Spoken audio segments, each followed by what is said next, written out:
to Tripura Info News Update. Panisagar বাজার সহ আশপাশের বিভিন্ন এলাকায় দীর্ঘদিন ধরে বিএসএফ কর্মী পরিচয়ে প্রতারণার অভিযোগে এক ব্যক্তিকে আটক করে পুলিশের হাতে তুলে দেন স্থানীয় ব্যবসায়ীরা। জানা গেছে, গত প্রায় 2 বছর ধরে পানিসাগর বাজার, চামটিলা, বিলট্রি সহ বিভিন্ন এলাকায় ঘুরে বেরিয়ে ওই ব্যক্তি নিজেকে বিএসএফ এর সদস্য বলে পরিচয় দিতেন। অভিযোগ, কখনো বিভিন্ন দোকান থেকে টাকা ধার নেওয়া, আবার কখনো নানা অজুহাতে পণ্য সামগ্রী নিয়ে গিয়ে তিনি একাধিক ব্যবসায়ীর সঙ্গে প্রতারণা করেছেন। স্থানীয় সূত্রে জানা যায়, অভিযুক্তের নাম উত্তম চাকমা। তিনি ঊনকোটি জেলার উজান মচমারা এলাকার বাসিন্দা বলে জানা গেছে। দীর্ঘদিন ধরে তাকে খুঁজছিলেন প্রতারিত ব্যবসায়ীরা। অবশেষে শনিবার তাকে হাতে নাতে আটক করে পানিসাগর থানায় নিয়ে যান তারা। পরবর্তীতে অভিযুক্তের বিরুদ্ধে পানিসাগর থানায় একটি মামলা দায়ের করা হয়েছে। ঘটনার তদন্ত শুরু করেছে পুলিশ। এখন দেখার বিষয়, পুলিশের তদন্তে এই প্রতারণা চক্রের সঙ্গে জড়িত আরও কোনো তথ্য বা নতুন দিক সামনে আসে কিনা।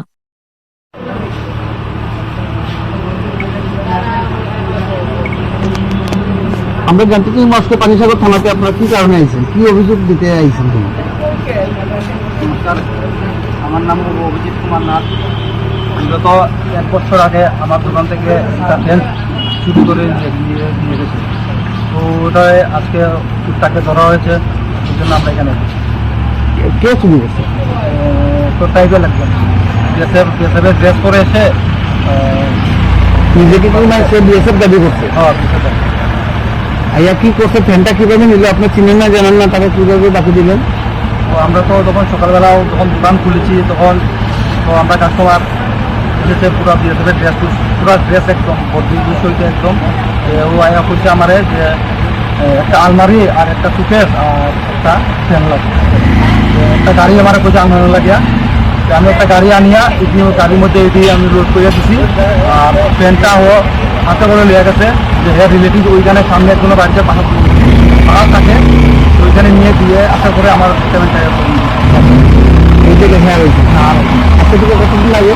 তো করছি আজকে কিভাবে তার জন্য আমাদের বন্ধু বান্ধবকে আমরা কইয়া দিচ্ছি এরকম একটা ছেলে এরকম পজিটিভ ড্রেস লাগাই আয়া দোকান থেকে আয়া এরকম মিশা কথা হয়ে জিনিস নিয়ে। তো ওই আমরা বন্ধুরা মিলে এইটা মনে হয়েছে। আপনার কি নাম? আমার নাম সৈয়দনাথ। কোন জায়গাতে বাসা আপনার? কি হয়েছে আপনার সাথে ঘটনা? আজকে থেকে 20-25 দিন আগে দোকানে আসতো, দাবি কইরা আমার দোকান টোটালে খাইছে, 19,980 টাকার মাল লইছে, লইয়া টুকরো লোড করছে। ওটার পরে পয়সা আমি মাছ লইয়া সবজি আন মাছ পেয়ে গেছে। মাছ আটি ঠিক আইসে, বলছে মাছ কাটা নিয়ে পেয়েছে দিয়ানছে, লোটা এক ব্যাগ এনে রাখছে, দিয়ে আসতো।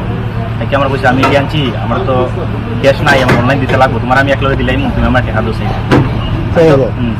আমি তো ভাবছি বিএসএফ লাগাই আইছে, আমার সামনেও দোকান দিয়ে আইবো, যাওয়ার পরে টাকা লিয়ে গেছে। এরপরে আর আইসে না, পরে টুকুর ড্রাইভার এখানে বইতে দিকে আয় না, পরে আমি টুকুর ড্রাইভার মারু তো লাভ এটা মাল দিলাম, এই রাখছি গেছে 4,000 পাইছি। আজকে পাইছেন না? আজকে সকালে আমার নাম কি জানেন? উত্তম চাকমা। কোন জায়গাতে তার বাসা? বাসা এদিকে চাঁদতলার দিকে চাইছে, শ্বশুর বাড়ি হলো দামসরা। এই ব্যাপারে কি আপনারা লিখিত অভিযোগ জানিয়েছেন? কি চাইতেছেন এখন?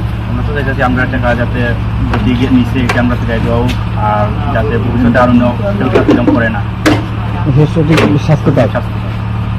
আপনার কি নাম? আপনার সাথে কি হয়েছে?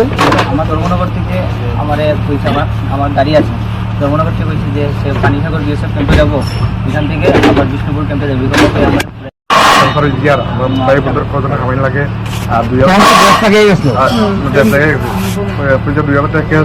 টুকটুকি ড্রাইভার আছে লোকেল। আমি বলছি লোকেল ড্রাইভার আমি চেকিং করছি 2,000 টাকা ক্যাশ দিচ্ছি। এবার টুকটুকি ড্রাইভারও ফাঁকি দিয়া গেছে, আর বিভিন্ন এদিনও মানে দাবিত করছে তারা পাইছে। তখন এই ব্যাপারে অভিযোগ জানিয়েছেন আজকে?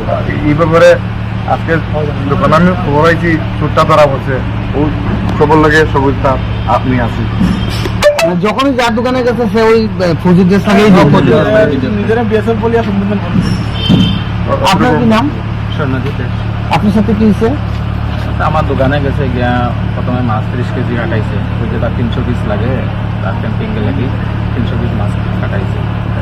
আমরা ওই 30 কেজি 300 পিস হয়ে যাইব, না দেখো আর 2 কেজি কম হয় তাইলে আরও ভালো।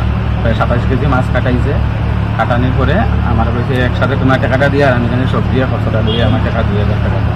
আমি টাকা 2,000 টাকা দিছি আর মাছ টাছ কাটিয়ে রেডি আর তারা খবর নেই বিগত 2-2.5 বছর হইব আজকে খবর কিন্তু তারা ধরা হয়েছে আগে দেখি আপনি তাই চিনছেন আপনি তখন যখন গেছো তখন কি ড্রেস লাগানো আসলো না এমনি আসলো ড্রেস লাগানো আসলো না, প্যান্টটা ড্রেস আছিল আর গেঞ্জিটা সাদা গেঞ্জি আছে একদম মানে অফিসের মতো। এখন আপনারা সবাই কি চাইতেছেন? সবাই তো আমরা এই যে ন্যায্য